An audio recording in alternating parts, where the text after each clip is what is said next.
আসসালামু আলাইকুম সবাইকে। আশা করি সকলে অনেক ভালো আছেন। আজকে আমি দেখাবো সুপার ম্যাশ। আগের ভিডিওতে আগের ক্লাসে দেখিয়েছি ম্যাশ অ্যানালাইসিস। এখন আমি দেখাবো সুপার ম্যাশ। তো এটি ম্যাশ অ্যানালাইসিসের একটি ভাগ। ম্যাশ অ্যানালাইসিস করি কি কারণে? আমি আগের ভিডিওতে বলেছি যে লুপ কারেন্ট বের করার জন্য ম্যাশ অ্যানালাইসিস করা হয়। কিন্তু যখন দুটি লুপের মাঝে একটি কারেন্ট সোর্স এসে পড়ে তখন কিন্তু আর কারেন্ট সোর্সের উপর দিয়ে কি ম্যাশ করা যায় না। কারেন্ট সোর্সের উপর দিয়ে কখনোই লুপ অ্যাপ্লাই করা যায় না। তখন যদি দুটি লুপের মাঝে কারেন্ট সোর্স চলে আসে তখন সেটিকে আমরা বলবো সুপার ম্যাশ। এখানে দেখেন লেখা আছে দুটি লুপের মাঝে যদি একটি কারেন্ট সোর্স সেটি ইন্ডিপেন্ডেন্ট এবং ডিপেন্ডেন্ট সোর্স যেটি হোক থাকে তখন সেটাকে আমরা কি বলবো সুপার ম্যাশ। ওকে, তো এখানে একটি লক্ষ্য করেন, এখানে একটি খেয়াল করেন যে এখানে কিন্তু যদি লুপ অ্যাপ্লাই করি, এখানে যদি একটা লুপ অ্যাপ্লাই করি, এই জায়গায় যদি একটা লুপ অ্যাপ্লাই করি, কিন্তু দুটি লুপের মাঝে কিন্তু একটি কারেন্ট সোর্স এসে পড়ে, দুটি লুপের মাঝে একটি কারেন্ট সোর্স এসে পড়ে, যেটিকে আমরা বলবো সুপার ম্যাশ। তো সুপার ম্যাশের ক্ষেত্রে একটি বিষয় সবসময় মাথায় রাখতে হবে যে কারেন্ট সোর্সের সাথে সিরিজে যদি কোনো একটি রেজিস্টার কানেক্ট থাকে তো সেটিও কিন্তু ওই সুপার ম্যাশের ন্যায় আচরণ করবে। ঠিক আছে, মানে সেটিও কিন্তু সার্কিট থেকে ইনঅ্যাক্টিভ হয়ে যাবে। ওকে, তাহলে এটি যেহেতু একটি দুটি লুপের মাঝে যদি একটি কারেন্ট সোর্স থাকে, এর মাঝে কিন্তু এর সাথে সাথে একটি সিরিজে কিন্তু একটি রেজিস্টার কানেক্টেড আছে। তাহলে যখন আমরা ম্যাথটা সমাধান করব দেখেন নিচের দিকে, তখন কিন্তু এই জায়গাতেও দেখেন এই জায়গাতেও কিন্তু ওই রেজিস্টারে ওই কারেন্ট সোর্সের সাথে যে রেজিস্টার ছিল সেটা কিন্তু ইনঅ্যাক্টিভ হয়ে গেছে। তো এখন আমি যদি বুঝাই দিই, দেখেন এখানে একটা ম্যাথ আছে, ম্যাথটা আমি যদি সমাধান করি, এখানে ম্যাথটা বলছে কি ফাইন্ড I1 এবং I2, এই সার্কিটের মধ্যকার I1 এবং I2 মান বের করতে বলছে। ধরে নিলাম এটাকে I1 বলতেছি আর এটাকে ধরতেছি I2। ওকে, তাহলে দেখেন সুপার ম্যাশ এর ক্ষেত্রে আগে কারেন্ট সোর্সটাকে আমরা আলাদা করে নিব। কারেন্ট সোর্সটাকে যখন আলাদা করে নিব সেখানে কিন্তু আমাদের লুপটা অ্যাপ্লাই হবে, তখন কিন্তু সেখানে আমার লুপটা অ্যাপ্লাই হবে। একটার নাম দিলাম আমরা I1 আর একটার নাম হচ্ছে, যেটা আমরা পরে যে লুপটা ধরলাম সেটা হচ্ছে I2। কারেন্ট সোর্সটাকে আলাদা করে কারেন্ট সোর্সের যে ডিরেকশনটা থাকবে সেই ডিরেকশন অনুযায়ী কিন্তু এই লুপের ক্যালকুলেশনটা হবে। যেমন এখানে ডিরেকশনটা দেখেন নিচ থেকে উপরের দিকে, আমার এই 2 নাম্বার লুপটাও কিন্তু দেখেন নিচ থেকে উপরের দিকে, এই 2 নাম্বার লুপটাও কিন্তু নিচ থেকে উপরের দিকে যাচ্ছে। তাহলে আমরা কি লিখতে পারি, ম্যাশ অ্যানালিসিসের ক্ষেত্রে আমরা কি লিখতে পারি যে I2 মাইনাস I1, যেহেতু এটি সোর্সের যে ডিরেকশন সেই ডিরেকশনকে ফলো করছে I2, সেহেতু আমরা লিখতে পারি I2 minus I1 equal to 6 ampere. Okay, আচ্ছা, এতটুকু করার পর এটাকে 1 নম্বর সমীকরণ হিসেবে ছেড়ে দিব। এরপরে দেখেন সার্কিটটি যেভাবে ছিল পূর্বের ন্যায় সার্কিটটিকে অঙ্কন করার পর মাঝখানে যে কারেন্ট সোর্সটা ছিল সাথে যে রেজিস্টার ছিল দুটি কিন্তু ডিস্ট্রয় হয়ে গেছে। হ্যাঁ, কিন্তু লুপ চেঞ্জ হয় নাই, লুপ যেটা ছিল সেটাই থাকবে, I1 I2 দুটি থাকবে। এখন এখানে ডিরেক্টলি আমরা যদি পুরোটাকে একটা আমরা যেভাবে আমরা কেভিএল অ্যাপ্লাই করি, হ্যাঁ সার্কিটে যেভাবে কেভিএল অ্যাপ্লাই করি সেভাবে যদি অ্যাপ্লাই করি তাহলে কিন্তু আমরা ম্যাটার সলভ করতে পারবো। দেখেন এখানে কিভাবে ম্যাটার সলভ করা হয়েছে। দেখেন এখানে যে কোনো -20 যেভাবে আমরা ম্যাশ করি অ্যাপ্লাই করি সেভাবেই করা আছে। -20 প্লাস 6I1, যেহেতু এটা I1 প্লাস এরপর 10, হ্যাঁ 10I2। এখানে I1 লিখলাম না কেন, কারণ লুপ তো কিন্তু সেমই আছে, লুপ আগের মতোই আছে। সো লুপ যেভাবে থাকবে সেভাবেই রাখবো, জাস্ট মাঝখানে যদি দুটি লুপের মাঝখানে যদি একটা কারেন্ট সোর্স থাকে সেটাকে ডিস্ট্রয় করব। আগে ডিস্ট্রয় করে সেটাকে সমাধান করার পরে আমাদের এই কাজটা করতে হবে। হ্যাঁ, তো তার 10I2 plus 4I2 is equal to 0। এখন দেখেন যে এখান থেকে ক্যালকুলেশন করলে এই সমীকরণটা পাবো আমরা। এখন 1 নাম্বার সমীকরণ আর এই 2 নাম্বার সমীকরণ এটাকে যদি আমরা সলভ করি তাহলে I1 এবং I2 মানটা আমরা পেয়ে যাব। তো এটাই হচ্ছে ফর্মুলা, এটি মাথায় রাখলেই অবশ্যই আপনি ম্যাথটা সমাধান করতে পারবেন। চলেন আমরা একটা সার্কিটে চলে যাই, আমরা একটা ম্যাথ সমাধান করি। আচ্ছা, এক্সাম্পল 1 এ দেখেন কি লেখা আছে, in the circuit in figure 3.49 current I1।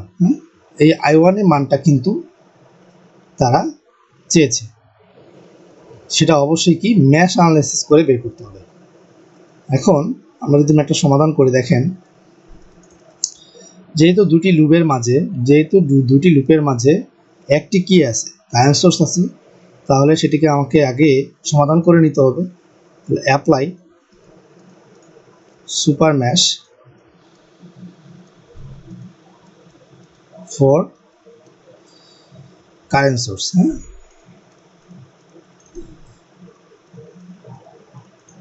Current সোর্সে যদি আমরা সুপার ম্যাশ অ্যাপ্লাই করি তাহলে কি লিখবো, ডিরেকশন অনুযায়ী আমাকে আগে লিখতে হবে I2 মাইনাস I1, এটা লিখতে হবে না?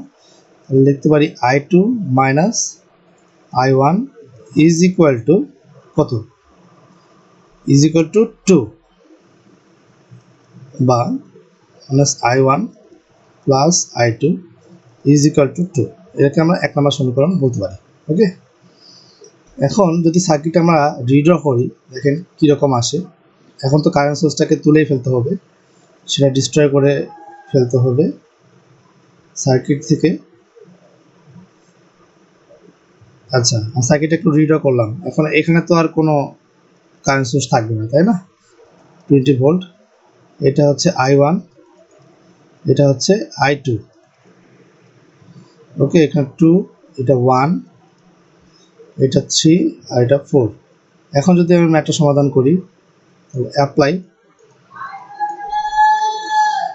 KVL at loop 1 and 2। ওকে, তাহলে এখন কি লিখতে পারি যে -20 plus 2I1 plus 1I2 plus I2 plus 3I1, এমন তো নাকি, ইজ ইকুয়াল টু 0, এটা লিখতে পারি না আমরা? এখন সার্কিটে দেখেন, এখানে এই ইকুয়েশনে দেখেন যে I2 কোথায় কোথায় আছে এবং I1 কোথায় আছে। দেখেন এই দুটা কিন্তু I1, 2 এবং 3, তাহলে কত হয়, 5I1 প্লাস 4 এবং 1 কত আসে, 5I2 ইজ ইকুয়াল টু 20, তাই না? এটাকে আমরা 2 নম্বর সমীকরণ ধরলাম। এখন যদি এই দুটো সমীকরণ যদি আমি ক্যালকুলেটরে সলভ করি, তাহলে I1 এবং I2 মানটা কিন্তু আমরা পেয়ে যাব। ক্যালকুলেটরে সলভ করি আমরা, চলেন। আচ্ছা, প্রথমে দেখেন কত আছে, এখানে -1 লিখবো আমরা, -1, এরপরে 1, এরপর 2, এরপর লিখবো 5, 20, এটা আসবে 1 আর এটা হচ্ছে 3, মানে I1 মান 1, I2 মান 3, এটার মান হচ্ছে কত, 1 অ্যাম্পিয়ার, এটা হচ্ছে 3 অ্যাম্পিয়ার। তাহলে এখানে যেহেতু অপশন দেওয়া আছে, তাহলে এখানে অ্যান্সার হবে ডি, এটাই হচ্ছে অ্যান্সার। হ্যাঁ, আশা করি এই সার্কিটের ম্যাথটা বুঝতে পেরেছেন। পরবর্তী সার্কিটে আমরা চলে যাই। এখানে লেখা আছে, দেখেন কি লেখা আছে, use mash analysis to obtain I0 in the circuit of figure 3.90। তো এই সার্কিটের মধ্যকার যে এই I0 আছে, এর মানটা কিন্তু আমাকে বের করতে বলা হয়েছে, সেটি অবশ্যই ম্যাশ অ্যানালাইসিস করো। তো প্রথমে আমরা ধরে নেই যে কীকে ধরতে পারি, দেখেন এটিকে ধরতে পারি একটি লুপ, এটি একটি লুপ, এই একটি লুপ, আমরা 3টা লুপ কিন্তু ক্রিয়েট করলাম। এটার নাম দিলাম I1, এটার নাম দিলাম I2, আর এটার নাম দিলাম আমরা I3। যেহেতু দুটি লুপের মাঝে একটি কারেন্ট সোর্স আছে, সেই দুটি সুপার ম্যাশ সার্কিটে দেখে বোঝা যাচ্ছে।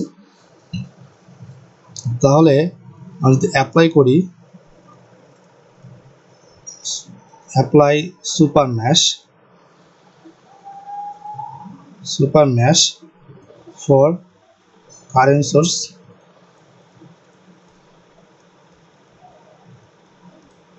আমরা যদি সুপার ম্যাশ অ্যাপ্লাই করি তাহলে কীরকম আসে?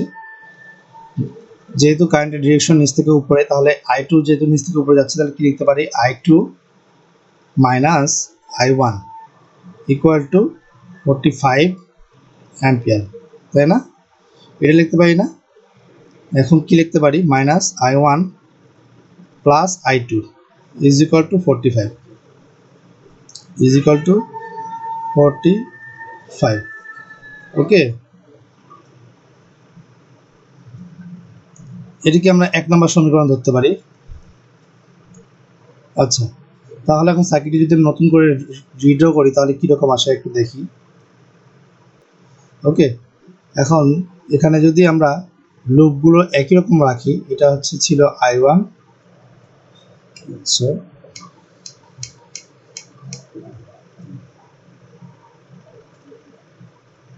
I1, এটি হচ্ছে I2 ছিল, I2, আর এটি ছিল হচ্ছে I3, তাই না? এখন যদি আমরা এই সার্কিটটি ম্যাশ অ্যানালিসিসের মাধ্যমে সলভ করি তাহলে দেখেন কি আসে। অ্যাপ্লাই ম্যাশ ফর লুপ, আগে 1 আর 2টা করি, হ্যাঁ, লুপ 1 and 2। ওকে, তাহলে কীরকম আসে লিখতে পারি কি? 5I1 plus 1I1 minus I3 plus 4I2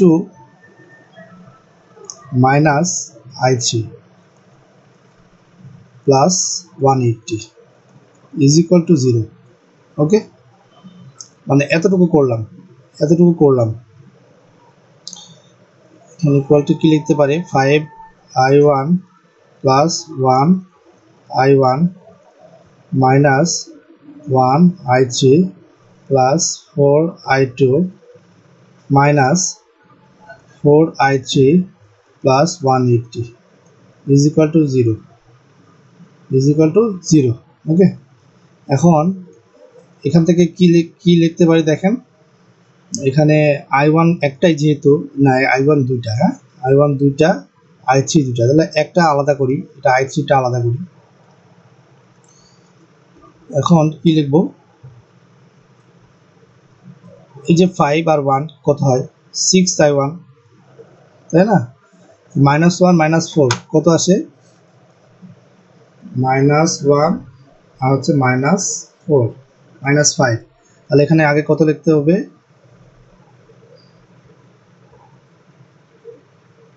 লিখতে পারি আমরা 4I2 minus 5I3 is equal to -180। ওকে, এটাকে আমরা 2 নম্বর সমীকরণ লিখব। সবগুলোই তো পেয়েছি, তাই না? এখন আমরা অ্যাপ্লাই করব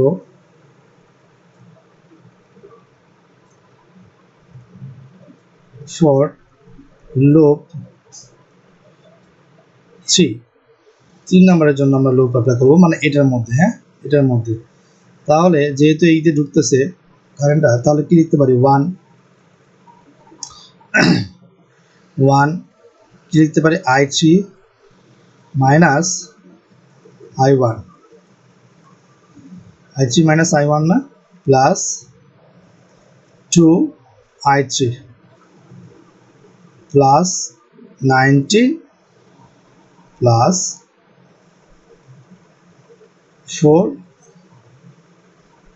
4I3 minus I2 is equal to 0। এটা সলভ করি আমরা। 1I3 minus 1I1 plus 2I3 plus 4I3 minus 4I2 is equal to -90, এটা লিখতে পারি না? এখন i3 গুলো একটু আলাদা করি। দেখেন এখানে i3 কোথায় কোথায় আছে, এখানে i3 আছে, এখানে i3 আছে, এখানে i3 আছে। তাহলে আমি এখন কি লিখতে পারি? মোট i3 মান কতগুলো? আগে i1টা লিখি, -1 i1, ওকে, -4 i2। এরপরে কত লিখবো? 6 আর একে 7, তাহলে কি লিখতে পারি? +7 i3 ইজ ইকুয়াল টু -90। এটাকে আমরা 3 নাম্বার সমীকরণ বলতে পারি। এখন যদি এই তিনটি সমীকরণ, এই একটি, এই একটি আর এই একটি, এই তিনটা সমীকরণ যদি আমি সলভ করি ক্যালকুলেটরে, তাহলে i1 i2 i3 মানটা তোমরা পেয়ে যাবে। তাহলে সলভ করি,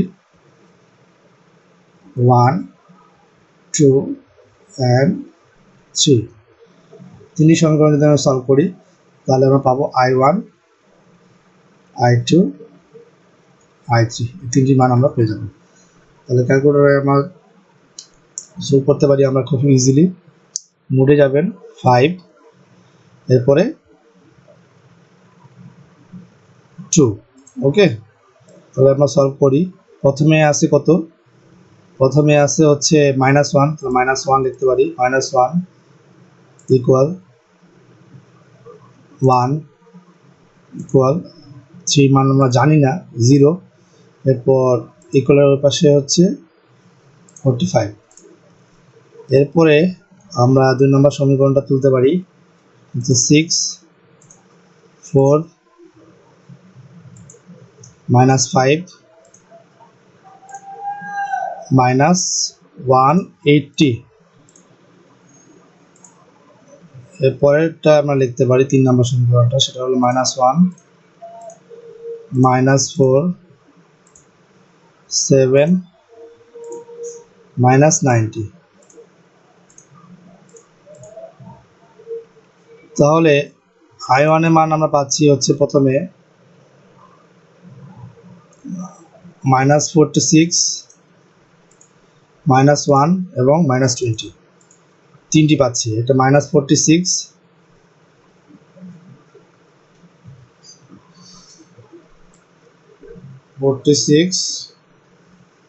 এরপরে i2 মান পাচ্ছি আমরা -1, i3 মান পাবো কত? -20। তাহলে